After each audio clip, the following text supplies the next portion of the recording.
안녕하세요. 조폴차입니다. 이번에 함께 푸실 문제는요. 고3의 2024년 5월 모의고사 21번이에요. 이 문제는 정답률 39%, 오답률 61%가 돼서 그 모의고사의 가장 어려운 문제로 꼽힌 겁니다. 밑줄 의미 유형이고요. 밑줄 의미 유형을 푸실 땐 이 밑줄의 해석을 자기의 말로 간략하게 쓰세요. 그리고 글을 처음부터 쭉 읽고 푸는 겁니다. 물론 제일 중요한 부분은 처음과 끝이긴 해요. 왜냐하면 이 밑줄이 그 글의 중요한 내용을 담고 있는 경우가 많아서 그래요. 그런데 제가 해보니까요, 밑줄 의미를 찾을 땐 그냥 쭉 읽는 게 제일 낫더라고요. 자, 그러면 풀이 시작합니다. 이 밑줄 해석해 보니까 대략적인 완벽함이 완전한 완벽함보다 더 낫다 이렇게 되네요. 해석문에선 이렇게 나왔어요. 근데 근사체의 완벽함, 이 표현이 더 폼나긴 하는데, 근데 수능 문제를 풀 때 이런 근사체의 완벽함이 바로 튀어나오진 않을 것 같거든요. 그러니까 여러분이 수능 문제를 풀 때 자기의 말로 가장 편리하게 이해하는 해석을 정리하시면 되는 겁니다. 저는 대략적인 완벽함이 완전한 완벽함보다 더 낫다, 이 해석으로 풀이를 할게요. 불을 끄고요, 가리키래요. 손전등을요, 눈 안으로. 그리고 빔, 그러니까 그 광선을 흔들래요. 그랬더니 보게 되는데 미세한 가지를 보는군요. 그림자는 블러드 베슬은요, 혈관입니다. 혈관의 그림자예요. 레티나 망막인데, 여러분 이 그림 주목해서 보세요. 수능 영어에 이 눈이 또 자주 나옵니다. 그래서 여러분이 이 구조를 알아두면 수능 지문을 이해하고 문제를 푸는데 굉장히 도움이 돼요. 제가 영상에 적어놓은 링크에 이 이미지를 올려놨으니까 활용하시면 됩니다. 자, 그러면 내용 정리해보죠. 자, 여기서는 무슨 내용을 얘기해요? 사람이 눈이 있는데 이 눈을 향해서 손전등을 비추는 겁니다. 그랬더니 뭐가 생겨요? 여기에 잔가지가 이렇게 생긴다는 거죠. 제가 그림으로 표현해 봤어요. 이게 더 나은 것 같아서. 자, 다음 계속 볼게요. 그림자 얘기를 했고요. 왜냐하면 그림자는 결코 움직이지 않아요. 두뇌가 반응하는 걸 멈추죠. 손전등을 움직이는 게 그림자를 옮기는데, 그것들을 보이게 만들기 위해서, 그러니까 여기에서 두뇌는 반응을 하지 않는다고 하네요. 계속 가보겠습니다. 가기 전에 제가 한번 이 내용을 재현극장으로 보여드리려고 그래요. 자, 여기 눈이 있는데 뭐예요? 이렇게 쏘는 거죠. 쏘니까 여기에 잔가지가 막 이렇게 보이는 겁니다. 근데 이거는 혈관의 그림자인 거죠. 그리고 이거는 두뇌가 반응하지 않는 거죠. 뭐 이런 내용 얘기를 했고요. 이렇게 뭔가 글로 정리하기가 힘들면 그림이나 어떤 동작으로 풀이해서 생각하면 더 지문이 잘 이해가 되는 경우가 있어요. 자, 계속 가요. 이미지가 희미해져요. 움직이지 않는 걸 바라보면. 하지만 그것은 불가능해요. 자, 여기 움직이지 않는 걸 본다는 건 불가능하다고 하네요.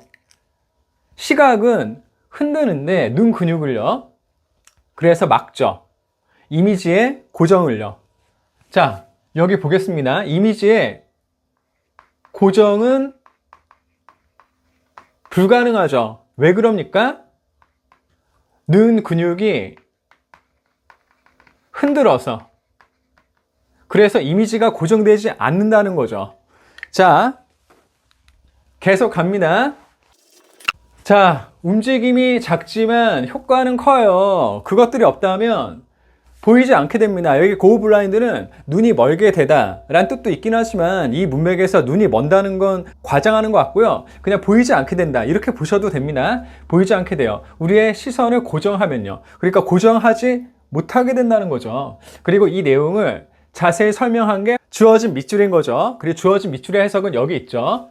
자, 이미지 고정 하지 않고 눈 근육이 흔든다 라는 얘기를 하고 있죠. 그리고 이 내용이 바로 대략적인 완벽함이 완전한 완벽함보다 더 낫다는 거네요. 그러면 여기에는 어떤 내용이 들어가야 됩니까? 눈의 근육이 흔든다, 고정되는 건 할 수 없다 라는 내용이 들어가야 되는 거죠. 자, 1번 보겠습니다. What makes your vision blurry? 당신의 시야를 흐리게 만드는 것이 정말로 당신의 눈을 보호합니다.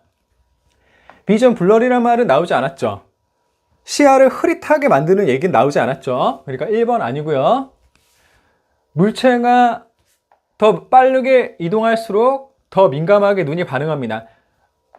물체가 빠르게 이동한다는 얘기 나오지 않았죠. 자, 그리고 3번요. 강렬한 빛에 노출된 눈은 종속돼요. be subject to 하면요, 뭐뭇에 종속되다 이란 뜻이죠. 이걸 의역하면 영향을 받다, 몸의 지배를 받다 이렇게 봐도 되죠. 이미지의 왜곡에 종속됩니다. 지금 이미지 왜곡이란 말도 나오지 않았고 강렬한 빛도 나오지 않았죠. 그냥 손전등인 거죠. 자, 4번요. 초점을 계속 조정하는 게 당신의 눈 근육을 피곤하게 만듭니다. 지금 초점 조정하는 얘기 나오지 않았죠. 그리고 근육이 피곤하게 된다는 얘기도 나오지 않았습니다. 그럼 답은 5번이네요. 이거 선제 하나밖에 안 남았으니까 계속 볼게요. 흔들거리는 눈 근육의 움직임이 우리를 보게 합니다. 두뇌가 무시할 수도 있는 것을. 이거 맞네요. 그 앞에 두뇌가 반응하지 않는다는 내용 나왔잖아요. 그리고 눈 근육 흔든다는 내용도 나왔고. 그러니까 답은 5번이네요. 네, 이렇게 해서 우리가 문제를 풀어봤습니다. 자, 정답의 근거를 살펴보면서 문제를 한 번 더 풀어볼게요. 자, 우리가 주목해야 될 건 뭐예요? 눈 근육이 계속 움직여서 고정하지 못하게 한다는 거죠. 그 내용을 알면 되는 거죠. 네. 자, 그러면 우리가 수능 영어에서 밑줄 의미를 푸는 방법 다시 한번 정리를 해볼게요. 주어진 밑줄을 자기만의 해석으로 간략하게 써보는 겁니다. 다른 누군가가 적어준 해석이 아니고요. 내가 문제를 풀 때 가장 편리한 해석이면 되는 겁니다.